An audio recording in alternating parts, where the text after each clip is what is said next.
Welcome to listen to my presentation, The Agency of Materiality in the Definition of Digital Characters Costumes. My name is Maarit Kalmakurki and I am a doctoral candidate at Aalto University in Finland. The results of my presentation are part of my ongoing doctoral research investigating digital character costume design in computer animated feature films. This presentation focuses on materiality and the ways tangible materials are included in costume design for digital characters. Where costume materials operate on several levels, such as enabling the actor to embody the character, visually revealing clues of the wearer's identity, or connecting the character with the larger concept of a performance, in computer animations, in which the characters are created in a digital form, material representation has these similar aforementioned functions. Even though characters and their costumes are created digitally, costume design requires real-world material references.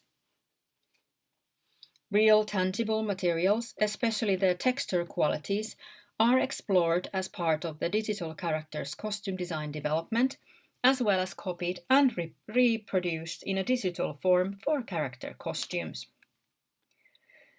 In this presentation, I firstly discuss the ways in which costume designers utilize tangible and visual materials as part of their research for digital costumes. And thereafter, I discuss the ways tangible materials operate in the digital creation and representation of the textile in the finished animation. In my analysis, I employ data from interviews which I have conducted with costume designers Isis Mussenden, Israel Siegel, and Danny Flynn, and particularly Mussenden's work in DreamWorks animation Shrek 2, Siegel's costume design for DreamWorks Shrek the Third, and examples from Flynn's design in Disney's Big Hero 6.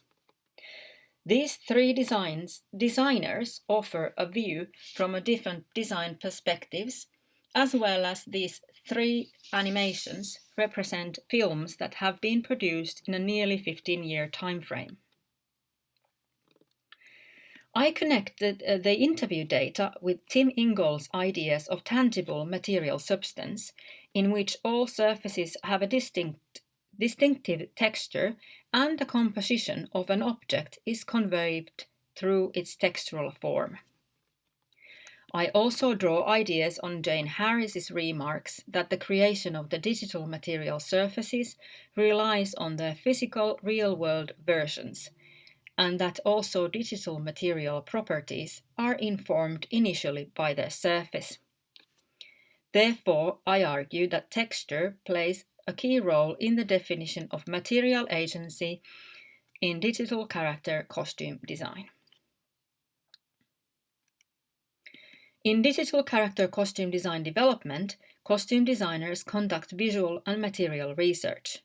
These references assist the costume designers to enter the world of the film, for example, enabling to deeper understand the film's period, as well as to obtain inspirations of the nature of the character in connection to the materials that are going to be implemented in their clothing. These references include visual images and all kinds of tangible materials, not only fabrics, which assist the costume design development. Danny Flynn's costume design for Big Hero 6 is a great example of the ways in which tangible and visual materials were a strong part of a digital character's costume design development. The film portrayed a futuristic time period in an imaginative city of San Francisco, a combination of cities San Francisco and Tokyo. The Japanese influence was visible specifically in the costume design for the futuristic superhero costumes in the film.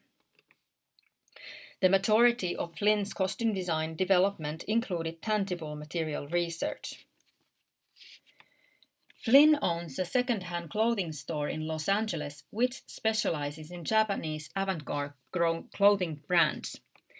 He employed clothing examples from his own store as garment references for the film's costumes.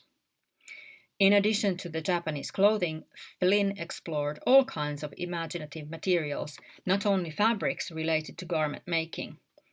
He found the most interesting pieces from hardware stores or even flower shops instead of fabric stores.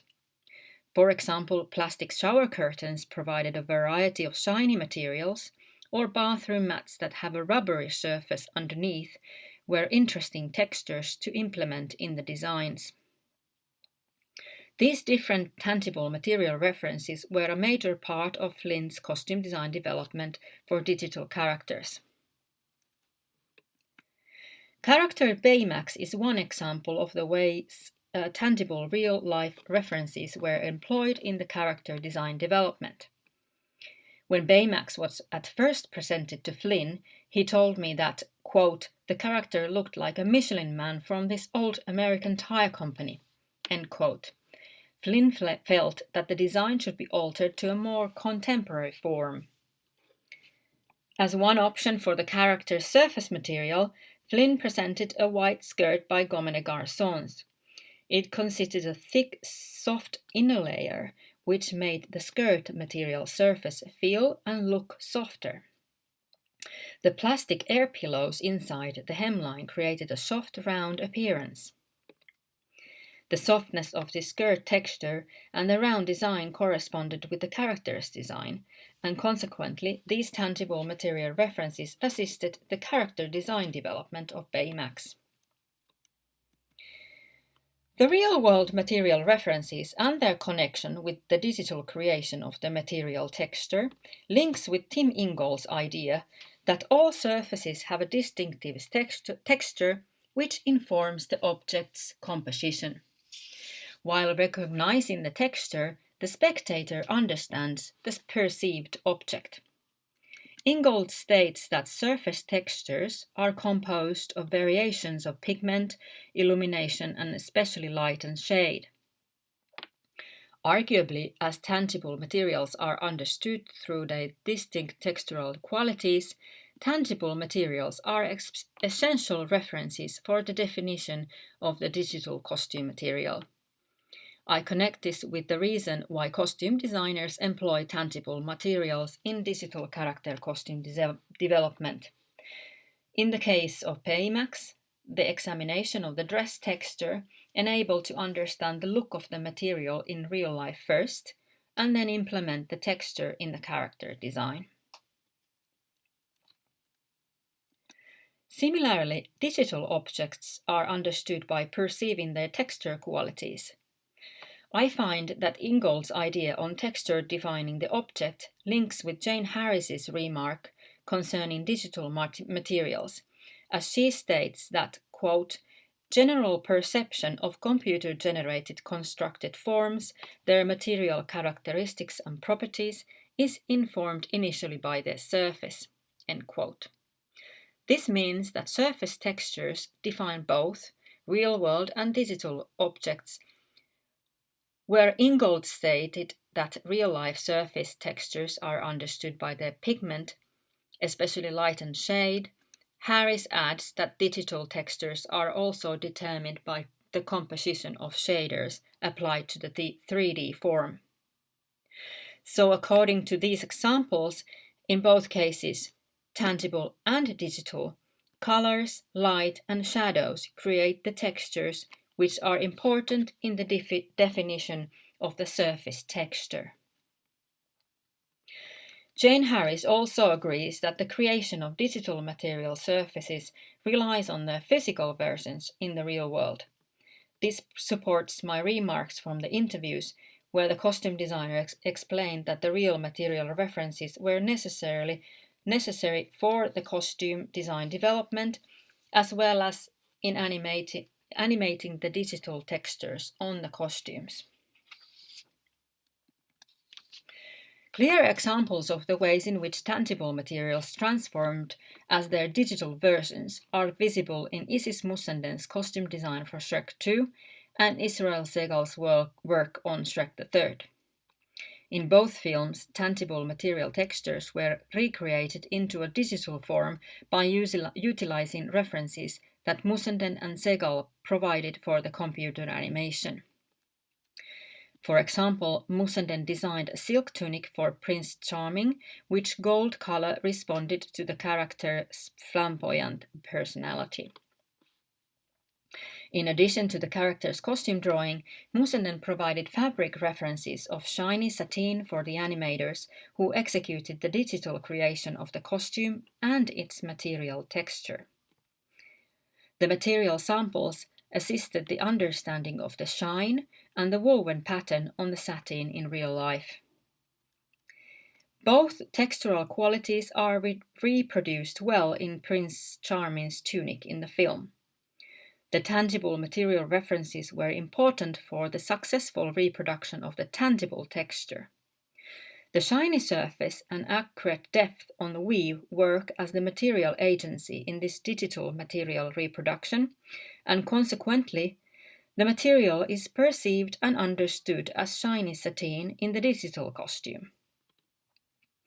Arguably, the digital surface texture informs the material agency of the digital costume. Real-world material samples were also transferred into a digital form in the character costumes in Shrek the Third. Together with the costume drawings, Segal provided tangible references of the materials that should be digitally reproduced. Segal's costume drawing for the Queen includes material samples of the different colors, textile weaves, and material texture finishes that he suggested to be included in the costume. The textile weave design is successfully digitally reproduced on the dress in the animation, although the material is less shining. This is for the reason that the dress accommodates the mood in the scene in which the Queen is mourning by the King's deathbed. Segal also made a detailed costume drawing of the dress containing written notes and more specific information about the different parts in the costume. For example, the note of the pearl decoration on the bodice is defined in the drawing that the pearls should be above the seam. This additional note assisted the digital reproduction of the detail in the costume, as the pearls are executed similarly in the final animation. As the texture surface defines the perceived object, the successful texture, color, and depth on the pearls enable to recognize the digital reproduction of the pearls. In addition, the successful digital version of the woven texture on the costume together creates a rich three-dimensional costume which enhances the spectator's ability to understand the costume materials better. These examples have demonstrated that perception and texture are connected to the reason why costume designers employ tangible references and visual materials in their design process, as well as when tangible materials are used in digital costume creation. In order to achieve a successful digital material texture, arguably, a great importance lies in accurate tangible texture referencing. Hence, when the material texture feel is reproduced successfully in the digital character, the spectator perceives not only the surface, but also the feel of the softness or roughness and illumination of the costume's texture. My examples have also responded to Jane Harris's remarks that indeed, digital material representation rely heavily on their tangible real-life versions, and digital material properties are informed initially by their surface. I argue that part of the visual outcome of the digital costume is actually the representation of the different material textures. However, if the texture defines the perceived digital object, arguably a great importance lies in the execution of the digital surface of the character costume, its digital texture. How successfully the digital texture reproduction is achieved defines how successful is the outcome of the entire costume. The digital texture defines the material agency of the digital characters' costumes. Thank you for listening. And lastly, here is the list of references which I used in this presentation. Thank you.